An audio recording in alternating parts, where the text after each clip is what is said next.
Assalamualaikum warahmatullahi wabarakatuh dan salam pertemuan. Yang dihormati Tuan Pengerusi Majlis, ramai yang berebut menjadi pemimpin. Ada yang melihat jawatan sebagai peluang mengaut kekayaan, bukan amanah untuk memimpin. Dek kerana mengejar nikmat dunia, terkadang jawatan yang digalas dijadikan tempat mengejar kekayaan semata.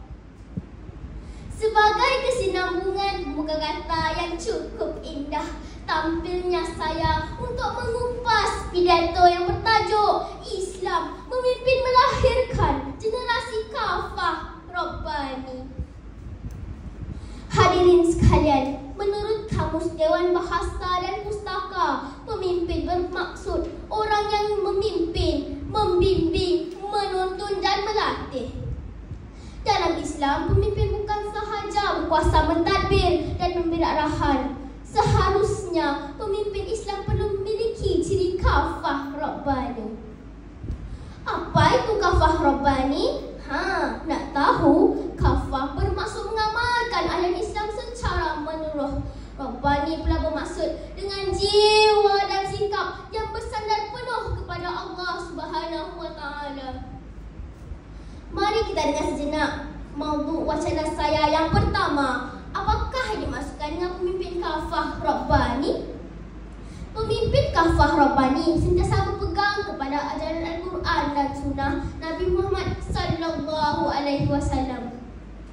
Sebagai pemimpin, perlulah berlaku adil, jujur, amanah dan sentiasa menjaga kepentingan rakyat. Selain itu, tidak mementingkan diri. Sebaliknya, sentiasa berkhidmat demi kesejahteraan semua. Hal ini bertepatan dengan sabda Rasulullah SAW. Ala kullukum ra'in wa kullukum mas'ulun an ra'iyatihi, fa imamul ladzi 'alan nasi wa huwa mas'ulun an ra'iyatihi. Maksudnya, ketahuilah setiap kalian adalah pemimpin. Kesemuanya bertanggungjawab terhadap apa yang dipimpinnya. Imam adalah pemimpin ke atas orang ramai dan dia bertanggungjawab terhadap apa yang dipimpinnya. Riwayat Bukhari 7138. Dan siapakah contoh terbaik? Tiada lain melainkan junjungan besar Nabi Muhammad SAW.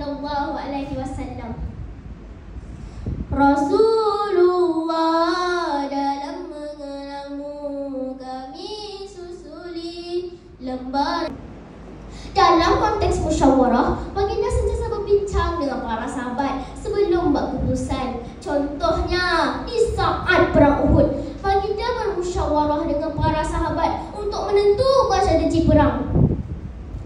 Selain itu, baginda juga merupakan seorang yang berakhlak mulia, dengan sikap lemah lembut, tidak mencela dan disenangi oleh semua.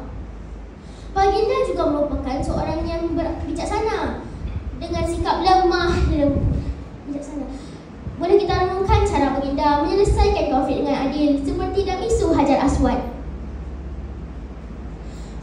Sebagaimana disebut dalam surah Al-Anbiya ayat 107. Dan tidaklah kami mengutus engkau Muhammad sebagai rahmat untuk seluruh alam. Rakan-rakan sekalian, sebagai pelajar, kita juga boleh mencontohi sifat pemimpin kafah Rabbani, iaitu cemerlang dunia akhirat, taat ibu bapa, hormat guru, menjaga solat, aktif berorganisasi dan sentiasa menjadi contoh teladan kepada rakan. Rasulullah SAW bersabda, sesiapa yang menempuh satu jalan untuk mencari ilmu, maka Allah akan memudahkan baginya jalan untuk ke syurga. Riwayat Muslim 2699. Tuntasnya, Islam bukan sahaja melahirkan pemimpin, tetapi membentuk pemimpinnya mulia akhlaknya, tinggi ilmunya dan kuat imannya. Marilah kita bersama-sama berusaha